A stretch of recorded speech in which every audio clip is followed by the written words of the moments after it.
Hi everyone, it's been a great year, 2018, as I said before. Join me on my Facebook page live. We have our Family Foot and Leg Center, PA. But today, let's talk about the minimally invasive bunionectomy. What have we had? What our follow-ups? We actually had a great follow, a randomized follow-up for our poster. People that have had the bunionectomy 1 year out. We had a questionnaire out to everyone that's had the bunionectomy, actually majority of them. And our surgical fellow, Dr. Nelson, went ahead and made some randomized phone calls and asked the question, pain scale before and after. We've had over 90% people that rate their surgery as excellent and would do it again. So why? Because it's minimally invasive, no damage to the soft tissues, vital structures around, and you're able to get back in shoes a lot quicker and no joint stiffness. So let's talk about the bunion. I'll go over some x-rays later, so bear with me. I'll go over some x-rays to actually show you the remodeling of the bone. If you had a chance to see some of my other videos, you'll see a little pin down here, but let's go over this. So basically, minimally invasive bunionectomy, this is a little bunion, make a little incision right on the side. Under ultrasound, under x-ray, I'm able to see the bones. So I'm not opening up the incision, just make a small little stab right here. Actually, I use a little burr right now by Arthrex, which just go in and use the burr to cut the bone straight up and down and across. So we end up with a cross cut all the way through from side to side, the whole metatarsal. We'll go over some x-rays later, so bear with me. And I'll use an instrument called a hemostat, put it in here, and we push the metatarsal in. This angle gets pushed in, so we end up with a straight foot. What is the bunion? The bunion is the angulation of the first metatarsal to the second metatarsal, increase in angle.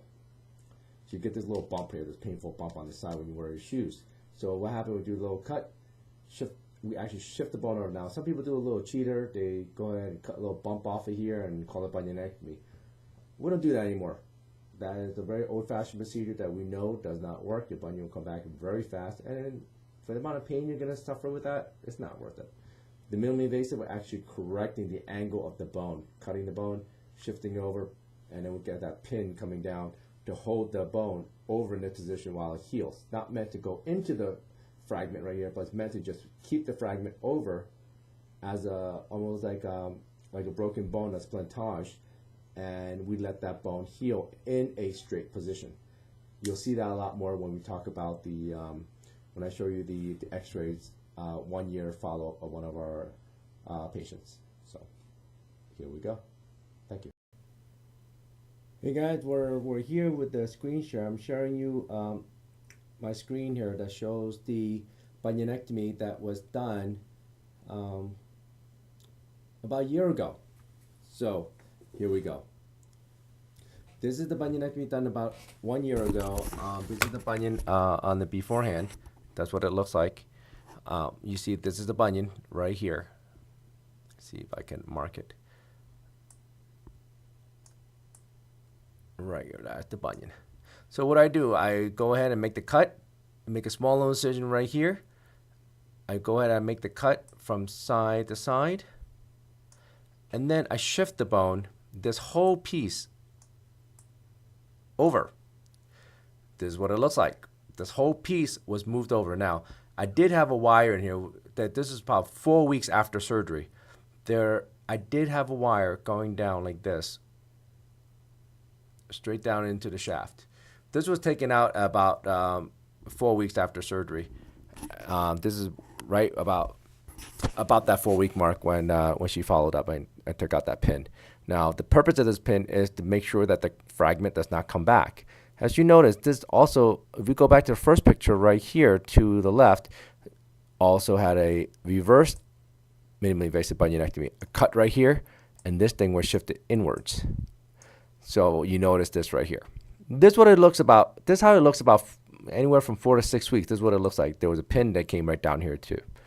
Again, the purpose of that pin, for people who don't understand it, or people who don't do the surgery, is that it keeps the fragment over here. It acts as what we call a buttress or a wall to keep this newly cut bone from coming over. Now, you can see this little ledge right here, this little ledge right, actually helps to hold the bone stable. And then you say, sometimes people say, hey, what's going on with this right here? Why is this won't this bother me? That's one of the pre-op questions I have for patients who've seen my YouTube videos, and one of the questions is, won't that bother me? And my usual answer is, usually most of the time it does not, because your bone actually remodels right here. It remodels.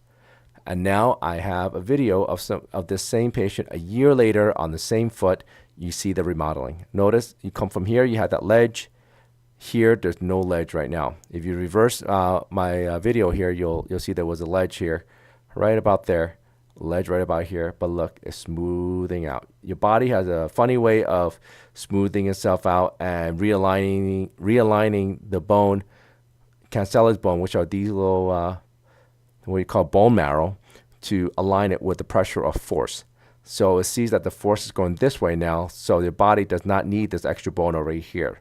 So this activity called cutting cone. So you cut and you lay down bone in a different area.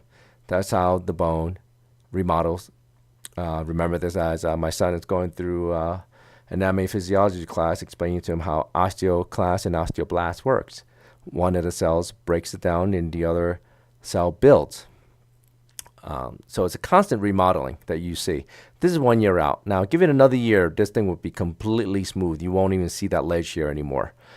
And why is that important? Well, sometimes, I would say out of thousands of cases I've done, I would say about 3 patients had a problem with this. Either the skin is too thin, or the neurovascular bundle is very tight around this area that causes irritation. No problem. All 3 of those patients made a small little incision over this, put a burr in there, and sped up nature for them. So went ahead and just go ahead and speed up the process and burred it down. But otherwise, majority of the time, your body does a great job remodeling. There's no need to take out stuff that was put in naturally. And this is what it looks at about a year. And I think she's a year and a couple months out. She just came for follow-up today. So any questions, let me know. This will explain why the ledge is here and how the body remodels. This is a great example of such.